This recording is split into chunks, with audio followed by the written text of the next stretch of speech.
both those countries where I think it's never been stronger, and I can honestly say that, and also as personal friends. We have discussions going with Israel on many things, including trade.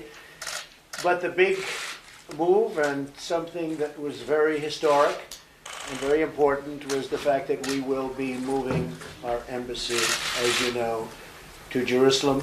And as we also know, that is way ahead of schedule by years. And we anticipate having a small version of it opened sometime next year. So that's a long time ahead of schedule. It's an honor, and it's a great honor to be with you. Thank you very much. Thank you. Mr. President Donald Trump. Thank you very much.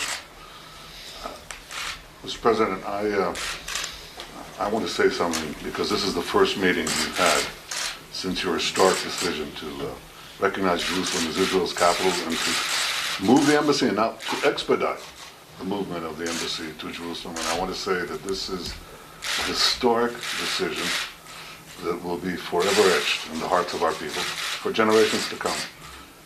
People say that this pushes peace backward. I say it pushes peace forward, because it recognizes history, it recognizes the present reality, and peace can only be built on the basis of truth. By recognizing history, you've made history, and we will always remember that. We also support you completely and your stalwart position on the Iran nuclear deal. You said it's a disastrous deal. You said that if its fatal flaws are not fixed, you should walk away from it, and I want you to know that if you decide to do that, then we will back you all the way.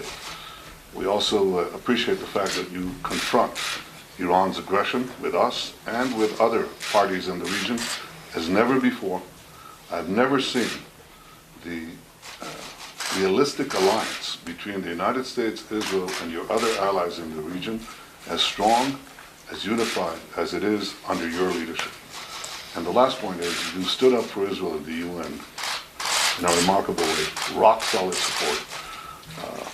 This is a place, it's a house of slander against Israel and against the United States, and by word and deed, you've told them enough is enough.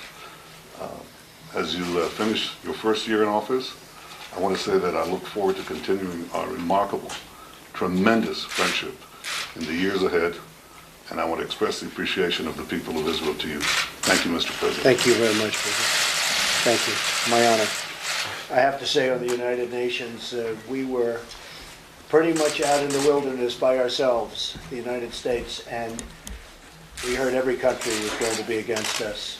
And it was very interesting. I said, you know, we give billions and billions of dollars to these countries. It amounts to hundreds of millions and sometimes into the billions for certain countries, and they vote against us. And I made a very simple statement that I'm watching. I'm watching. And we ended up getting 68 votes, either yes or we'll take a neutral position, which was okay too. It was a yes. But, which was essentially a yes, is right. But we ended up getting a lot of votes that we were, I would say virtually we were going to get none. And we give billions of dollars away every year to countries, and in many cases those countries don't even support us. They don't support the United States. Israel has always supported the United States. So what I did with Jerusalem was my honor.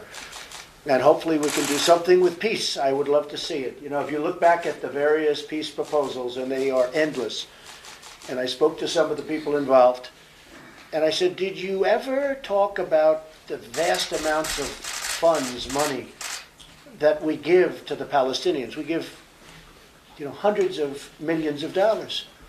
And they said, we never talked. Well, we do talk about it. And when they disrespected us a week ago by not allowing our great vice president to see them, and we give them hundreds of millions of dollars in aid and support, tremendous numbers that nobody understands. That money is on the table, and that money is not going to them unless they sit down and negotiate peace. Because I can tell you that Israel does want to make peace, and they're going to have to want to make peace too, or we're going to have nothing to do with it any longer. This was never brought up by other negotiators, but it's brought up by me. So I will say that the hardest subject they had to talk about was Jerusalem. We took Jerusalem off the table, so we don't have to talk about it anymore. They never got past Jerusalem. We took it off the table. We don't have to talk about it anymore. You won 1 point, and you'll give up some points later on the negotiation, if it ever takes place. I don't know that it ever will take place.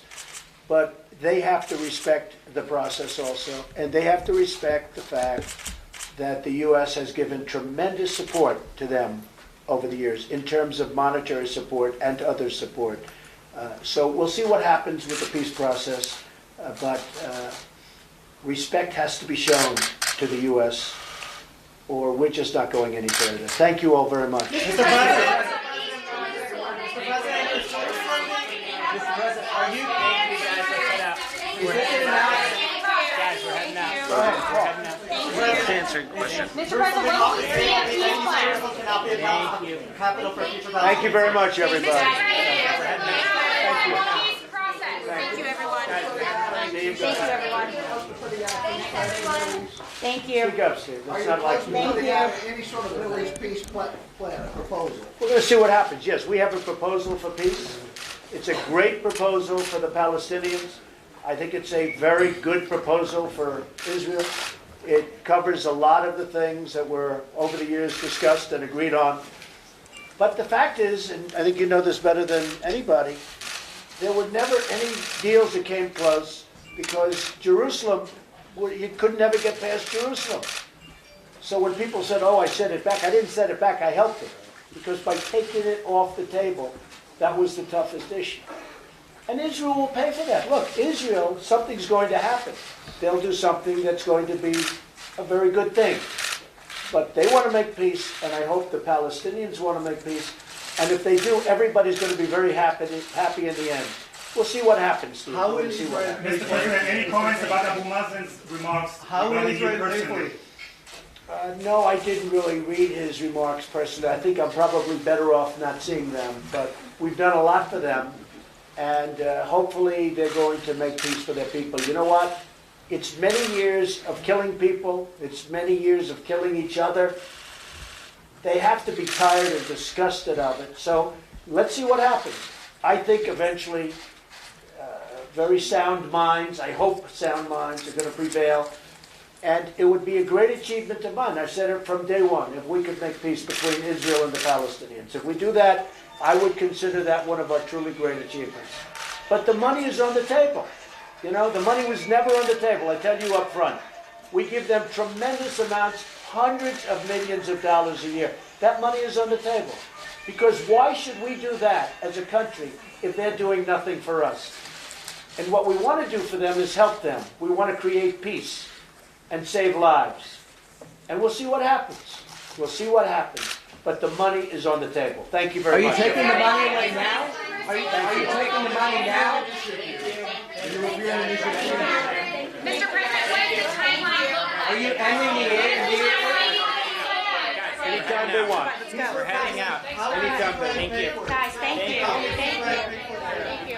Very interesting to see President Donald Trump and the Israeli Prime Minister Benjamin Netanyahu clearly very close personally. Benjamin Netanyahu saying that the relationship really has never been stronger between the U.S. and Israel. The president saying the same thing. And just one tidbit of news there. President Trump saying out loud for the first time that a small embassy, a small U.S. embassy will be open in Jerusalem next year in 2019. Vice President Pence had said next year. Now we know small embassy in Jerusalem next year. The president also said that there's a peace deal on the table. The U.S. has a peace deal. I'm not sure exactly what I meant by that. Joining us again, Admiral John Kirby. Also with us, Daniel Kurtzer, former ambassador to both Israel and Egypt. Ambassador, first to you, just your general reaction from what you just saw.